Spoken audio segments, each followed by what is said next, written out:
بسم اللہ الرحمن الرحیم۔ السلام علیکم ورحمۃ اللہ وبرکاتہ۔ یوم عاشوراء کا روزہ۔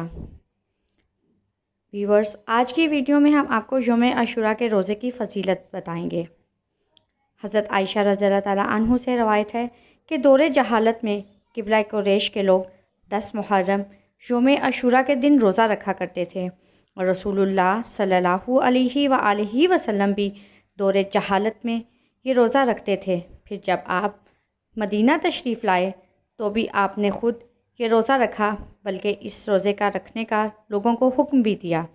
لیکن جب رمضان کے روزے فرض ہو گئے تو عاشوراء کے روزے کی فرضیت منسوخ ہو گئی، تو جو چاہے یہ روزہ رکھ لے اور جو چاہے چھوڑ دے۔ صحیح بخاری کی حدیث ہے۔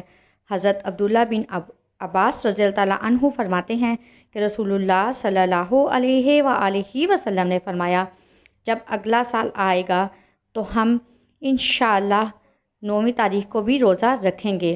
اور دوسری روایت میں ہے کہ آپ صلی اللہ علیہ وآلہ وسلم نے فرمایا، اگر میں اگلے سال زندہ رہا تو 9ویں کا روزہ بھی رکھوں گا۔ صحیح مسلم کی حدیث ہے۔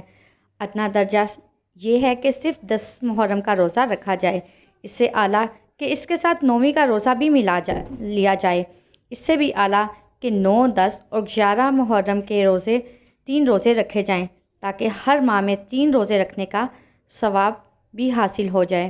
ویورز، آپ بھی ان 3 دن کے روزوں کا اہتمام ضرور کیجیے گا۔ انشاءاللہ یا رحمان، اللہ تعالیٰ کی خاص رحمت ہوگی۔